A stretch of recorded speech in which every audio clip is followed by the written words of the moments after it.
Good morning and welcome to Thursday. I'm Chris Fisher. I'm here with ECI Software Solutions, and we're honored to be, I'm here with Brian and Christina at the back here. We're honored to be back this year supporting Strategies as Platinum sponsors.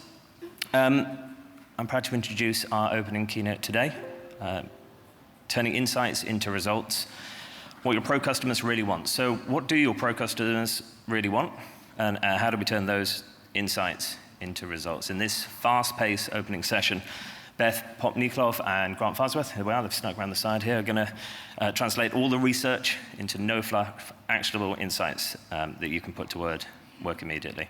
So you'll hear what value propositions actually move decisions, why pros switch suppliers, what makes them stay, and the proven tactics your sales and marketing teams can use starting today,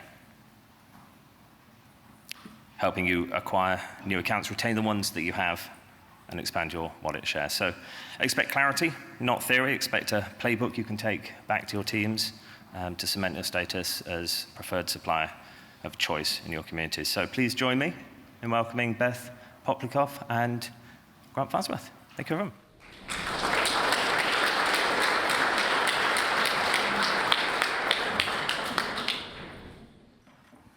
See how our technical difficulties are going. Good morning, everybody. How are we feeling? Slides advance. Oh, man, we're killing it. OK, great.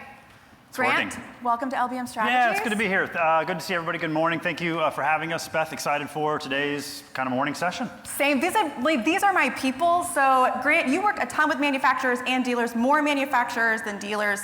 We are so excited to be able to have you with us because, Grant, if you guys don't know Grant, he is the guru of customer research and data and has not many years, because you're very young, of research experience. Right. So I'm excited. We do an event every year. It's called Building Products Customer Workshop that we intentionally never have overlap with LBM Strategies. And as part of that research, Grant's team and all of their geniuses, they survey like 1,200 different customer segments from across the building products customers. So that means we talk to everybody from DIYers to installers to builders, custom home builders, commercial builders, GCs, engineers, architects, interior designers, everybody. And we've brought a boiled, distilled down version of that here, unless you've talked to anybody from our event, in which case it's completely different and not the same at all. But we worked with Rick and Jody and the team to talk about how could we bring what we do and mix in some additional research and, importantly, actionable strategies from that research in order to have a conversation that would be impactful and have relevant information for how you as dealers and distributors can bring your partnership and your relationships and learn and grow from the information that we have and the strategies that we have for that. Perfect. Great intro. Ready to dive in? Do it. OK, we will spend 0.5 seconds talking about who we are, just so you know, and I promise that will be it. So I'm Beth PopNikolov. I'm the CEO of Venveo. Venveo is a digital marketing agency that focuses specifically on building materials. So that means everybody we work with is either a manufacturer, dealer, distributor, installer. They somehow make, touch, buy, sell, create, install building products. And my only shameless plug is we have a great podcast, and there's actually several podcast people that we've had. Our guests are in the room. This is a selfish podcast because really what we want to do is get into a conversation with people living on the cutting edge of marketing and sales and doing innovative things to build their businesses and build our industry. Wilson Lumber has been on our podcast. Sherwood Lumber has been on our podcast. Rick will be on our podcast if it's the last thing that I do. Encourage you guys to check it out. Cool. And the reason we are here as the Farnsworth Group, for those that aren't familiar, there's some friendly faces in the crowd, which is great. Our job is to help you all make better strategic and tactical decisions. Our paintbrush just happens to be custom research. So we go out and we conduct qualitative and quantitative research for specifically the building products, home improvement industry. We've been doing it now for almost 40 years. Some of you all may know Jim Robish or Brad Farnsworth. They are now retired. I say that loosely because they still insert themselves where they can. So very happy to be here, talk about industry, and hopefully learn a lot from you all today as well in some conversations. As far as service offerings, so here's our quick sales pitch on the next slide. We do a number of things. Happy to discuss this, but that's sales stuff, so we can skip that and go on to the next. I know that they're going to send out slides to keep you from having to do a quick picture throughout slides, which you're welcome to do, and I know Rick and team will send it at the end of the event. You're welcome to download the slides from here. You just put in your email, you send it to you. We will not spam you. It's just to help you get, I might spam you like a little. I'm just kidding. It's just to help you get access to the slides, because going back through your photos and trying to figure out the context for individual slides 6 months from now is not always as easy. Cool. All right. All right. Before we get into There it. we go. It's always good, and it's the first thing in the morning, too, so maybe just get the blood flowing a little bit. Would love to take a pulse of this room. So think about your year so far, where you started as far as what you had planned, what your expectations were, your goals, budgets, all that fun stuff. As of today, raise of hands, who is ahead of plan? Boom, boom, handful. Who's on target? Who is a little bit below target where they had hoped to be at this point in time? Yeah, okay. So kind of some mixed results. This is always helpful because it gives us a little bit of a pulse of what's happening in the marketplace. Plus, misery loves company, so look around. If your hand was raised when you're below plan, great, go seek out their comfort later today.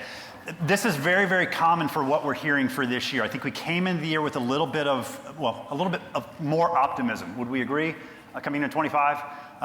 What might be some words, some descriptors that you would use to describe what has kind of been happening in 25? I'm just curious. Single words talking about tariff. Tariffs. Great word. Out of the gate. Yeah. What else? Chaos. Chaos. How do you mean chaos? Chaos in your business? Where's the chaos? Just think nationally, I think people don't know what to expect. People don't know what to expect nationally. What else? How else would you describe this year so far? Conservative. Oh, interesting. Oh, I like that one. I haven't heard that. Customers conservative, businesses conservative, customers are being conservative. We're going to talk about that. Brilliant. Anything else? Uncertainty. I was waiting for it. So, like, is uncertainty like not the word of 2025? If Webster comes out with their word, my money's on that, right? Uncertainty. This theme is going to be pervasive through your clients as well, through your customers, through the pros, and also through the homeowners. And so a lot of what we're going to see today as far as how to serve, what they're thinking about, some of their challenges, may revolve around some of the same feelings and words and comments that you're experiencing today as well. Cool? So appreciate that little quick test. We'll now get in some of the results. So Beth, as we think about the builders, remodelers, GCs, we're going to look at various buckets. So we've got, kind of a home builder, we've got residential remodelers, and we've got those that are more multifamily or commercial oriented, right? So when we see commercial on the screen, that does lean towards the multifamily mixed use space, as well as true commercial projects. Cool. Next slide. So how are they researching? First and foremost, particularly builders, home builders, and commercial builders, very, very active online. This isn't a surprise, but what's important to note is that their activity online is increasing. Over half of those two groups are spending at least an hour online researching building materials before they're making that purchase. Remodelers closer to 40%, so less active than these two groups, but still very, very active. And so what this says to us out of the gate, digital, of course, very, very important. I think it's also important to know that it is not a linear process. So when you think about that journey of your pros making product, brand, material decisions, they don't start here, then move here, and then move here and check the box. They may be all over back and forth. So that hour may not be an hour sitting down in one piece. It could be broken up throughout the day, the week, the month, et cetera. Okay? But there is a high volume of digital research that is happening with your customers, and that's only been growing over the last several years as we've been tracking it. Next slide. That doesn't mean in-person or in-store is dead. Okay, so we are also tracking how much research they are doing physically before making those purchases. And so what we've tried to do is plot it out, and forgive us, we're researchers, so get ready for some charts and graphs first thing in the morning. Who's excited? Okay, there it is. All right, so what you've got on your vertical axis is the percent that are shopping in-store, doing some physical research for at least an hour or more before they make that purchase. So you can see that there is a mix of both digital and physical. Digital is a little bit stronger, but both are happening. Our first huge indicator that it is about blending those two worlds. It's not just a manufacturer challenge, it's a supplier challenge as well. And again, it's not a linear process where they're going online and they're going in store. There may be this back and forth and swapping in and out, but the idea that you've got to have consistency on what's on your website, what's in your store, what's on the manufacturer's website, all of those things have to jive. If they don't, I saw it online and you had this price, or it was this package, or you said you had this availability, and I come in the store and it's the wrong price, it's a different package, there's only 2 here and you said you had 15 online, you're going to lose them. So we've been talking a lot about this over the last few years, the consistency and continuity between digital and physical, and this is why. Cool? As far as where they're going to get that information, look at that number. There's going to be a lot of numbers and graphs and things. I'm going to do my best to just call out what you need to pay attention to. So there's two green bars. That first one is the number one place they go to get information when they are researching online. It's you. Mm-hmm. Supplier sites. Very, very useful tool digitally for them to get the information they're looking for.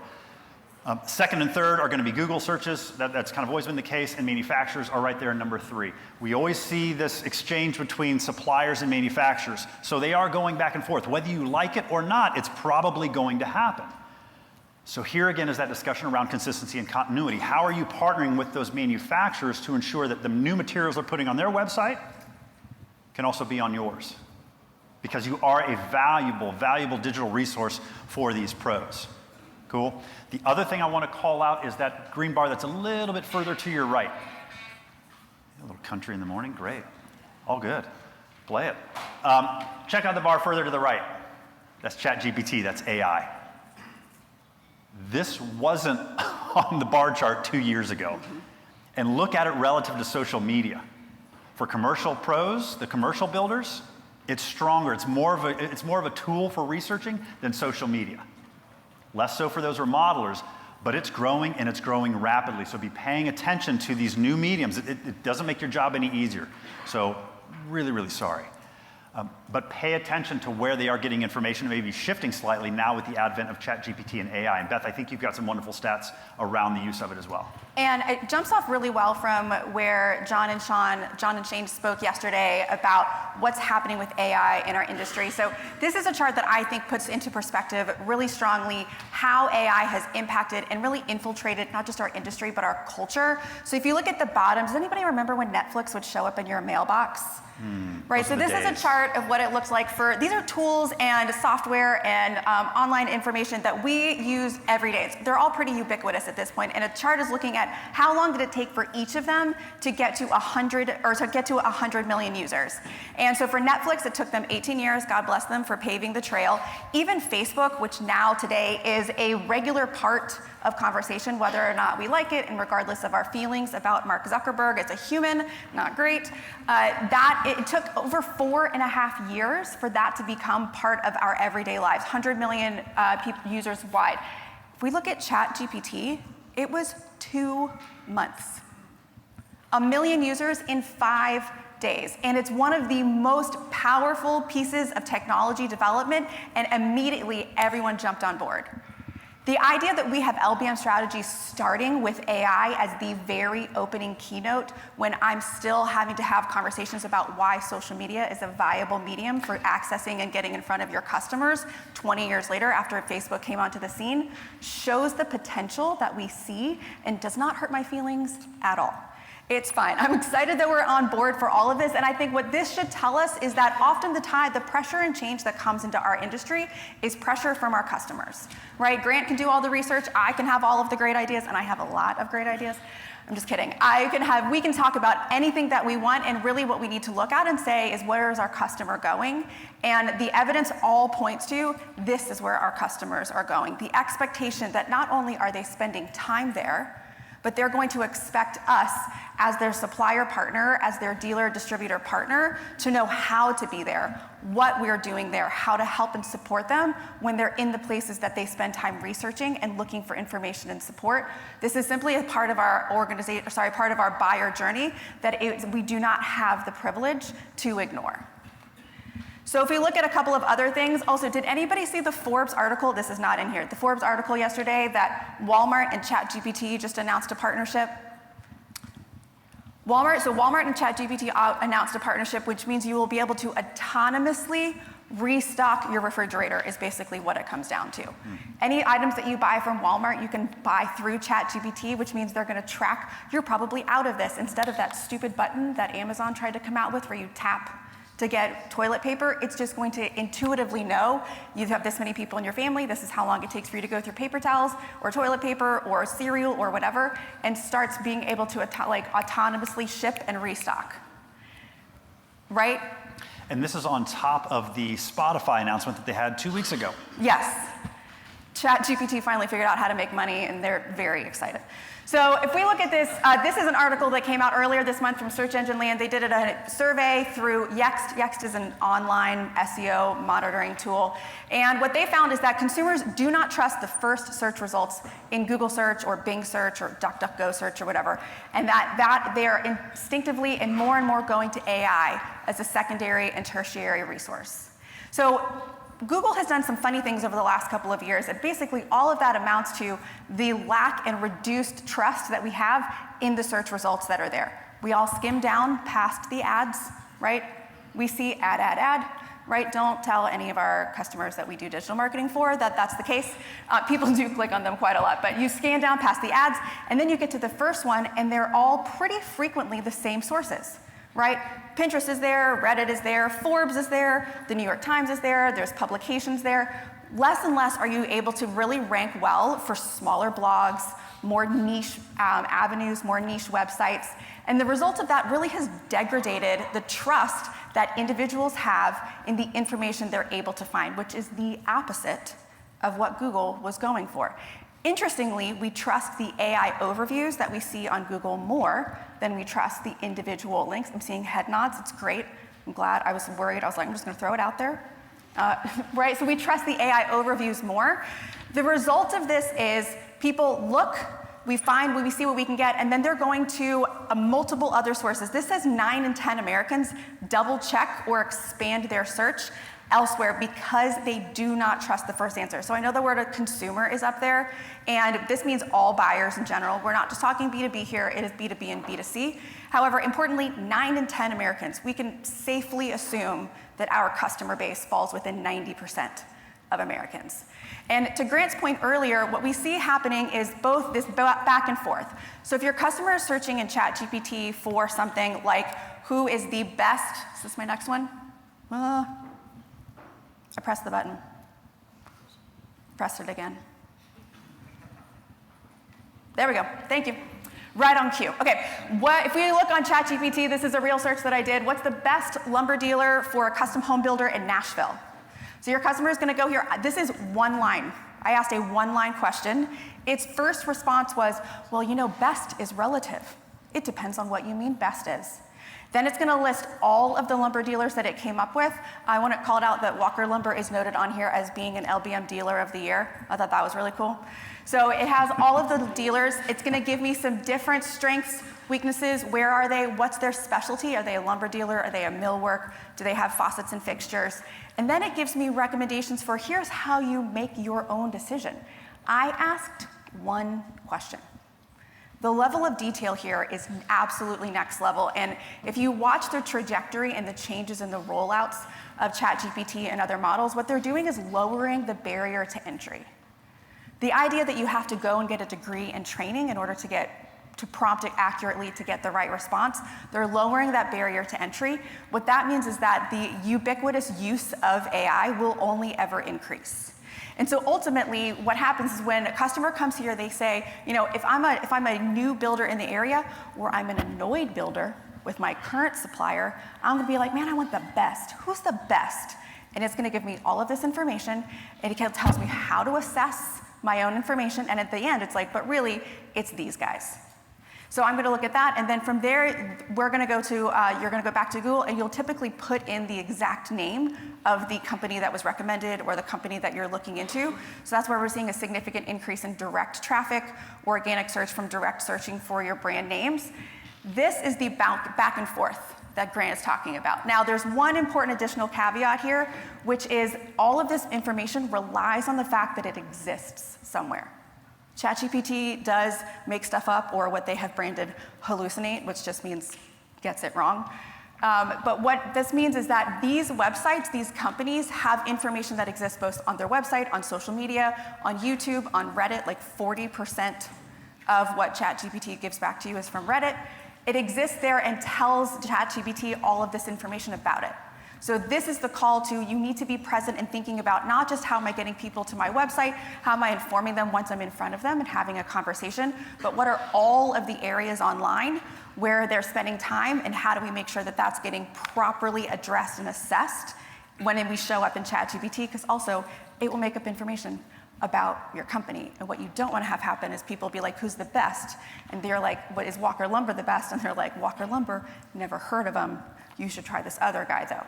That's the road to which we're going down. Also, before we go on, I want to publicly apologize for ghosting John Marshall yesterday during his excellent and exceptional AI talk in the morning. I had to step out because we have to always be closing, and the always be closing called. All right, Grant, back to you.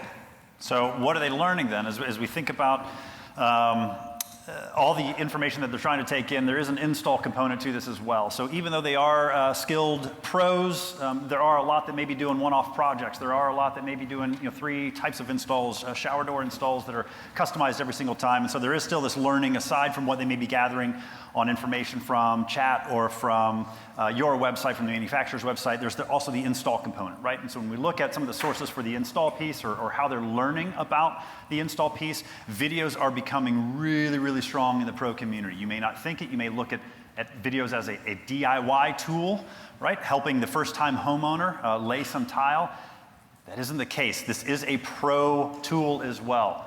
Video's huge, in-person still huge. So again, like here's this combination of digital and physical. So, we're going to talk a lot about digital today, but that's not to negate the importance that the store plays, that your associates play, the reps play, the hand-holding and solution providing that you all play. It's still very, very critical, but it's got to work in tandem with some of these things that we continue to see grow year over year over year.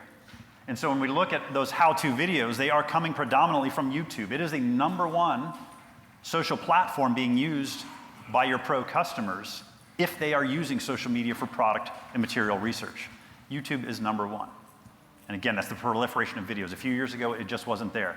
But maybe some of those personal consumer behaviors are starting to infiltrate their pro behaviors, right? So be very, very mindful of that. We see some subtle nuances when we think about the trade types that we're looking at. Commercial maybe a little bit less so. They perhaps maybe have some subs that are doing more of that work than they are doing it themselves, different scale, et cetera. But that idea that install videos in combination with some in-person training, really, really important. So here again, physical and digital worlds. We pulled in a couple of other platforms outside of just the typical. So this is a look at the number of daily searches per platform. And this is international, so you're going to see some platforms here that we don't necessarily use regularly within the United States. I want to go back to the idea that Grant introduced that our customers are researching for about an hour online before making a purchase decision. Anybody feel like they have an hour worth of information on their website? Anybody feel like you've got an hour worth of information about one product category on your social media or in your PDFs or your resources? Right, so what that means is that we're not just looking at websites. We're not looking at just the supplier website or just the manufacturer website. We are in a multitude of different platforms. And also, it has become just a part of our regular lives that we pick up our phone and scroll. Right, so if we look at this, Google has 8.5, I think this is billions, right? Billion searches per day. That makes a lot of sense, but when you look at Instagram, Instagram's the #2 search platform in the world. Nothing broke my brain quite the same way as when I watched a Gen Z use Instagram as search of like, what are the greatest Nikes? And I'm like, oh my God, what are you doing? She's like, well, I'm searching for shoes. And I was like, okay, we gotta tell people that this is what you do though, because that's not how social media works. It's like cat videos. It's not, it's an information resource. Right? So if you look also at YouTube being just under Amazon, if you think about what happens, Amazon is transactional, right? Everybody, the universe itself goes to Amazon for everything from like pens to power tools. YouTube is just next to that. This is the amount of time and the amount of space that we have the opportunity to be in front of our customers and service them in the way that they expect us to. So if we go on for just one more thing, so what creates the most types of engagement? It's video, and specifically, it's short form video. So it's not a secret, our attention spans are ever decreasing. And have anybody seen a video and you open it and it's 3 minutes and you're like, nah, right? 3 minutes is a very sad amount of time for us to decide that we are unwilling to spend on a given thing. Now, if we're doing something, truly learning something deeply in research, this includes your customers, they will absolutely sit down and digest a 10-minute video because that level of detail is necessary. What it takes to get them to that 10-minute video is about 20 of your 15-second videos that have high value, high impact, that lead them to believe that a 10-minute video is also going to be worth their time. So short form video is absolutely king, which means that we have about 15 seconds or less. I believe on YouTube specifically, the shorts that are 15 to 12 seconds or under perform the best. That is the amount of time that we have to communicate the information that our customer is looking for, build value, deliver the value that they expect from us, and start to build that relationship. And again, we are talking about digital. We are a digital marketing agency. We believe strongly in the importance of physical and interpersonal interactions.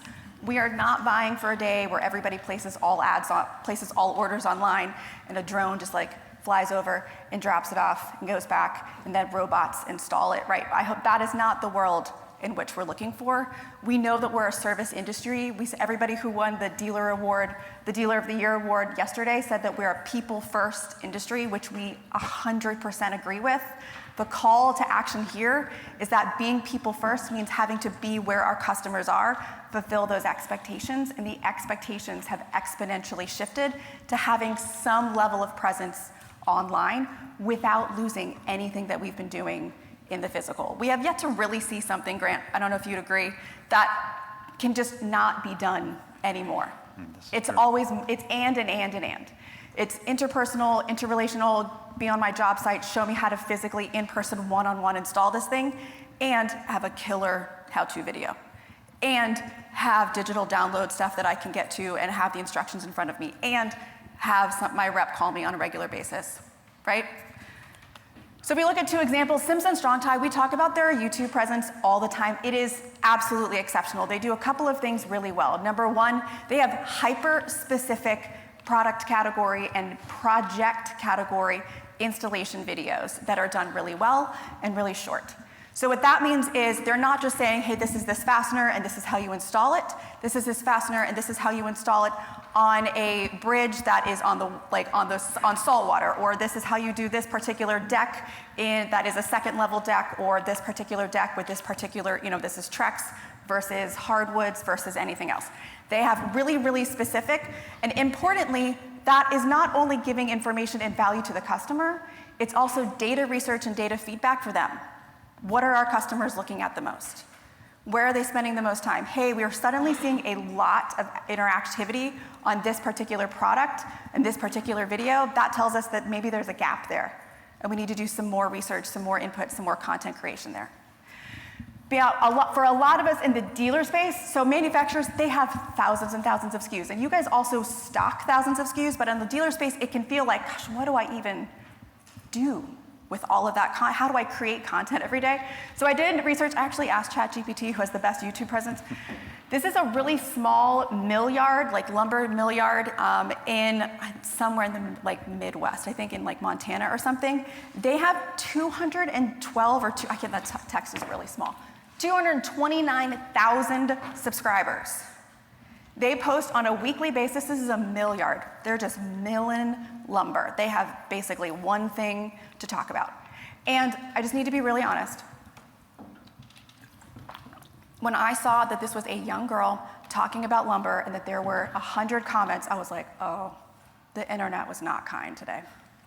So I checked the comments. No, it's all people being excited about milling lumber. They're putting out exceptional content. They talk about what are the biggest issues that you run into in a lumberyard, how to set your customers' expectations for the different ages, different types, different hardnesses, different colors, different patinas of lumber. They have one track, and they are creating content on a regular basis. They have hundreds of thousands of views, tons of interactivity. They're building trust with their audience. If I'm honest, I would imagine that in this family-owned business, they really got concerned when they had a bunch of young girls, and they're like, how do we continue to have these builders believe our family?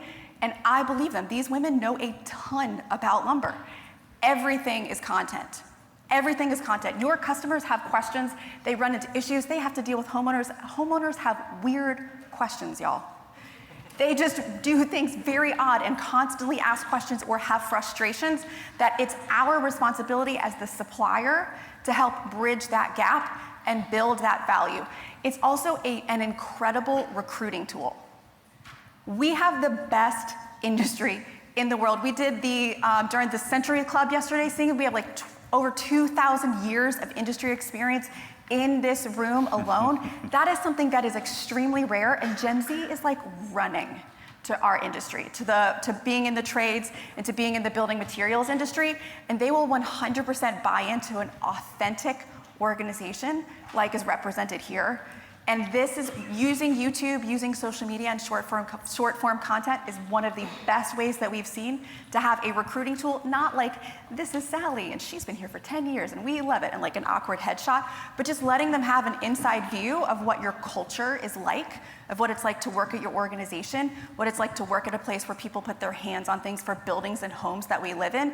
It is absolutely one of the main things that we would recommend looking into, not only to grow customer base, but also grow talent base as well. Cool.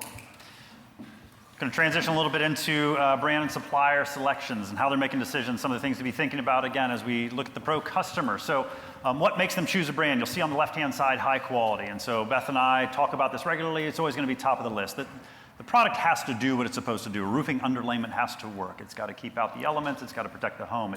It has to do that. It doesn't matter what it costs, what brand it is, all this, that, and the other. If it doesn't do its job, if it doesn't have those core quality elements to it, it's not in consideration. So know that quality is always going to be there. Look at that number 2 thing, availability. So for those that were around 5 years ago in the height of the pandemic, availability was where it was at, yes? If it was on the shelf, it's gone. Doesn't matter what I price it at, like it is moving. What a time to be a salesperson in that you're getting POs without at any price you want. It's all about allocation, and I'll pay whatever we need because I can move it, right? With the exception of lumber at some point, then was like, oh my gosh, we got too much of this and it's really expensive. Other than that, the availability piece is still hanging around, right? So it's not gone, it is still important. Not as important as what we saw during the height of the pandemic. What we are starting to see creep up now is that number 3 piece, low price. It isn't always about low price, but what we are seeing now are budget sensitivities, particularly on the residential side of the world, that are being driven by homeowners putting some pressures on the builder, on the remodeler to stay within a certain budget, right? So that price component with quality component screams what? Value proposition. Like, is that not the core definition of value proposition? Price to quality. And so we're going to be talking a lot, probably for the rest of this year and most of next year, if not all of next year, around value propositions, particularly for the residential pros that we're serving. Okay, so just wanted to call out, availability is not dead, but we're going to start talking a little bit more about this budget piece, certainly as we continue on some slides. I want to keep things moving because we've got to leave some time for Q&A. All right, how are they finding these new brands? No surprise, I already told you they're doing the research first and foremost on your site and then looking at manufacturer sites, and that's how they're finding the new brands as well. So I'm going to your site. I'm looking to see what you offer. I'm talking to your reps. I'm also talking to my colleagues. So here is that kind of interpersonal piece that still exists very, very strongly in our industry. I'm going to talk to another pro. I'm going to talk to another home builder. I'm going to talk to my subs about what they're using and why they're using it. And that may be the catalyst for me to maybe do more research, maybe talk to my rep. Okay? But they are learning from you and continue to learn from you. This is great. So why was a new supplier used? First of all, we saw roughly 25 to 50%, depending on the trade, trying a new supplier over the past 12 months. So they are more sticky with their suppliers. When we asked, have you tried a new brand or product over the past 12 months? On average, we saw around 50% of pros trying a new brand or product. This is the other thing that I want to call out. In that height of the pandemic, when availability was the issue, pros were forced to try new things, weren't they? I mean, think about your own personal life. Again, we're going back a few years, I get that, but I know our household bought random brands of peanut butter and bread, because that's all there was, and mama got to have her butters, you know what I mean? Okay? Pros had the same experience. They were forced to try new, and our research every single year proves out that over 90% said the new brand or product they tried was as good or better than the previous brand or product. So in a trade that was pretty averse to change and trying new things, historically, right, these pros are doing the same things maybe for generations. Buy the same stuff, do the same install, use the same folks. Not change agents. They were forced into some new behaviors and they found it ain't so bad. Cool? So they're more willing to try new brands and products, a little bit stickier with their suppliers. But if I am going to leave a supplier for that 25 to 50% that have tried a new supplier over the past year, what is it? Availability. The specific thing that I was looking for, the specific thing that my client needed, my supplier didn't have, I had to go somewhere else. Take a look at the commercial piece of it. So different pressures, different scale with the commercial builders. A lot of times when we talk with them, they are building out a network to ensure that, God forbid something happen, I've got some backups that I can go to ensure that the product's there when I need it for what I'm doing, okay? Bottom of the list, also want to call out order delivery. We're seeing this grow. The larger the firm, the younger the pro, the more digitally engaged they are, and the more online purchase penetration they have. Larger the organization, revenue-wise, younger the pro, the more they're buying online. And with that comes some of these delivery expectations. I can buy it online and it's dropped on site, or I can send my crew to go pick it up. Okay, so we're seeing that kind of creep up as well. Opportunity to maybe steal share, but certainly something to pay attention to retain. All right, let's look at a couple of examples. So first of all, two things we're going to cover here is availability and the importance of the supplier website. So the names have been redacted from this screenshot to protect the innocent because I grabbed it from a supplier's website. Here's a quick PSA that we see happen with dealer and distributor websites a lot, which is if your customer is on your site, we saw that supplier websites are one of the #1 ways they find new products. Do not, you don't have to remember anything else I say. Please do not send them back to the manufacturer site. They are here, they're like, oh great, I need roofing shingles. What kind of roofing shingles do you have? Oh, I've got Atlas, I've got GIF, I've got Certainty. This is amazing. I can't wait to find out more about the products that you have and the information you're going to give to me. If you click on any of these icons, you go to the manufacturer site. And there should be a lot of boos. Except for, this is what happens on probably 30 to 40% of the dealer websites that we look at. This does a couple of different things. Number one, it frustrates your customer because it's very likely they were already there. And they were like, they didn't have the information that I need, and it often takes them to just like the home page. It drops them in the middle of nowhere. They've got no homing beacon, they have no idea how to get to where they need to go. They came to you, they trust you, and you were like, go talk to them. You let me know when you're ready for a PO, and then we can move on. That's the vibe that we're sending. Is absolutely not, you're cutting yourself off from the communication and removing the control and the influence that you have on their customer journey and relinquishing it completely to the manufacturer, who may or may not point them back to you. They also might get so frustrated that they're like, you know what, I do know that BFS has got the information on their site. They don't, but I think they might, right? So like, we know BFS has this information on their site, I'm on your site, but now I'm gonna go to your competitor because I know they've got the information and I just need the information that I need. So that's my #1 PSA. It's like loosely related to the other stuff, but I just couldn't resist the opportunity to say it. All right, so let's talk more specifically about availability. Availability is the #1 reason that you're going to change suppliers, so we need to get that information front and center. Anybody feel like that's a very easy thing to tackle? No, it's not. It's very complicated. For most of us in the room, you have multiple locations, you have multiple SKUs. Maybe your locations have different products, different availability of those products, different prices of those products. Based on regionality, you have different tiers of pros, different types of customers. We're not saying that this is easy. We are saying it's extremely important. So Dunn Lumber does a great job of this at a low-fi level. Is Dunn Lumber here?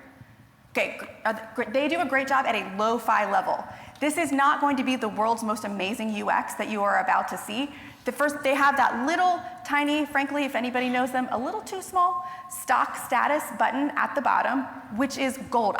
The level of excitement I had when I saw this, right? So the stock status, if you click on it, they're like, gosh, how do we tell you the different locations? How do we do all of that? It's really complex. They don't, they just tell you everybody.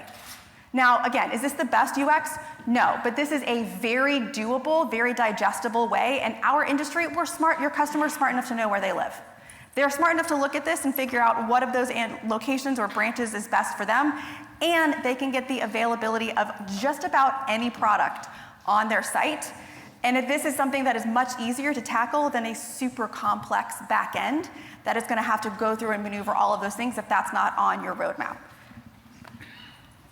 Cool. I'm going to wrap up with some challenges they're facing, but first I want to set some context. So as we look at the next slide, I mentioned earlier the kind of the homeowner component. You all mentioned some words of uncertainty and chaos and kind of all these Just wonderful things that we've gotten to experience this year that maybe we didn't anticipate. Homeowners are feeling the same way. This is from Fannie Mae. This comes out every month, every quarter. This is basically a sentiment index of, is this a good time or bad time to buy a home? And these are thousands of would-be home buyers and homeowners responding to this thing. And you can see overwhelmingly massive numbers saying, no, this is a bad time to buy a house. Okay. Next slide's looking at a very similar thing. We ask, this is from work that we do with the Home Improvement Research Institute. So shameless plug for HIRI, go to HIRI.org, best secondary source of home improvement information for our industry. It's a wonderful nonprofit. We work with them on a quarterly basis to understand both pro as well as homeowner sentiment. How are you feeling? How's your business? All these fun things. When we talk to thousands of homeowners on a quarterly basis, we ask a number of sentiment questions around working on their home, their fears, their concerns. Overwhelmingly, for the last several quarters, it is all financial related. Well, all. There's politics in there, but 3 out of those 4 are finance budget related. We've got other questions that we ask the homeowner in the same data set that asks, is this a good time or bad time to do a small home improvement project, a large home improvement project, hiring a pro? The bigger those projects become, the more costs that are incurred, the more nervous these homeowners are about spending today on their home. There is that level of uncertainty with the homeowner. It is very clear in a number of measures that you can find out there, ours included. Right? So that idea of uncertainty, that idea of, I want to do something, but my gosh, this is a lot of money. Hey, home builder, go figure this out. Hey, remodeler, go figure this out. I've got a budget, but it's not what it once was. I still want to do that kitchen. I've only got 80 grand, not 100. You need to solve that. So as we look at the next slides, we'll now maybe understand, at least on the residential side particularly, where their top challenges are coming from. So we ask these pros, what are the top challenges for your business over the next 12 months? What do you anticipate? Costs. Okay, so here we go back to that theme where I mentioned, yep, it's still about availability. We can't ignore quality, but my gosh, this pricing component is starting to jump up there. And it may be a result of some of those homeowner pressures, right? This is top of mind. The first mention today when I asked what's one word to describe 25 was what? Uncertainty and tariffs, right? So this whole idea of what's going to happen to these prices. Not going to geek out into economics and all the things that we have to look forward to over the next 12 months and the fact that we probably haven't realized all the tariffs that will be hitting us until mid-next year, but your customers are thinking about it. I'm not sure what's going to happen here. I've already got some price challenges that I'm trying to solve for, especially if I'm on the residential side. Man, if these prices get worse, it's going to be that much more pressure. This is your job to help relieve some of those fears. You talked about availability, Beth, and communicating availability on the sites. It's also talking about prices. Totally get your manufacturers are going to throw price increases left and right. We've been there before where we've seen, in some cases, manufacturers raising prices 6 to 8 times within a 12-month period. But you have to communicate it. You cannot run from it. You've got to communicate it digitally. Your reps have to be very, very present. The more open and honest and current you can be with your pricing information is just going to continue to reestablish that trust and the stickiness that you have with your clients. Don't run from this challenge, okay? Meet it head on, and I'm telling you, you're going to build some equity with your contractor base. Moving on then to the next. So the perceived impact of tariffs. Speaking of, more residential they become, particularly home builders, the more they fear that this is going to have a negative impact on their business. Commercial, a little bit less so. Why is that? Commercial's likely stockpiling some materials. They are also the ones that are more likely to try new suppliers. So they're building out on the commercial side, those large-scale organizations that are multifamily or multi-use or commercial, like true commercial, are building out some supplier networks and some product inventories that may offset price increases a little bit better than the home builder or remodeler. I'm nervous. I'm nervous about my business, right? I'm nervous what these costs are going to do to my business, my profitability. You can solve for that, okay? Keep going. I'm going to move quickly through the rest of these. I'm going to let you move quickly. I would say everyone in here should take a screenshot of this or take it on your phone and send it to your sales team and say, this is what our customer is feeling. Because if we know that we have uncertainty, we can't control how manufacturers increase prices, we can't control availability, we can't control impact of tariffs, what will, what won't, how much. What we can do is have customer interactions, customer conversations right now, If you're the one to bring to your customer, hey, I know that you guys are probably really worried about next year. I can't tell you what's going to happen, but I can tell you that we're going to be here, we're going to have clear communication, and we're going to be ahead of it, and we'll figure it out with you. We care about your business. We're committed to our relationship with you. We want to be a good partner. We learned a lot of bridges that got burned because of poor communication during COVID. This is the canary in the coal mine saying, let's not repeat the lack of communication, the fear of communicating bad news. Let's jump ahead of it. That would be the number one thing that I think I would take from this, is making sure my team was being proactive. Yep, I think it's a great takeaway. All right, so we're going to cruise through some of this stuff in the next 3 minutes here, so we don't delay things too much. So what do they expect from you all? So this is going to say manufacturers on you, right? So the research that we did was a little bit more manufacturer kind of brand focused, but I'm telling you, in conversations that we have on a weekly basis with pros, qualitative and quantitative research that we're doing, manufacturer dealer needs are oftentimes ubiquitous, right? You are, for the pro, in many cases, the face of the manufacturer, right? So what are they expecting from you? How do they want to communicate with you? First of all, again, we see digital and physical. If I need to talk to somebody, I want to talk to somebody. So there is still that phone communication that needs to happen. We see this across age ranges as well. We get the question, well, yeah, what about the young trades? Surprisingly, young trades look very, very similar to this picture here. Pick up the phone. Tell your reps to pick up this sounds like so basic and simple. We had our workshop 2 weeks ago where we had panels of pros sitting on the stage, talking to dealers and manufacturers. It was so simple. Just pick up the phone. They are frustrated with leaving a message, not hearing back for 24 hours. They are frustrated with, you have to text, you have to submit a form, you have to submit an email. No, I've got a problem on site right now. Talk to me. Cool? But there's other times where I do just want to send an email, I do just want to send a text, et cetera. So you do, as Beth said, have to meet them where they are.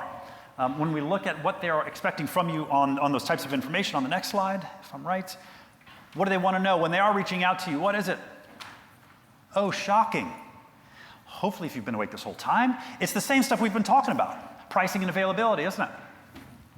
How much is this? Has that changed in the last week? Are you sure that's the price today? Because it sure wasn't 2 months ago.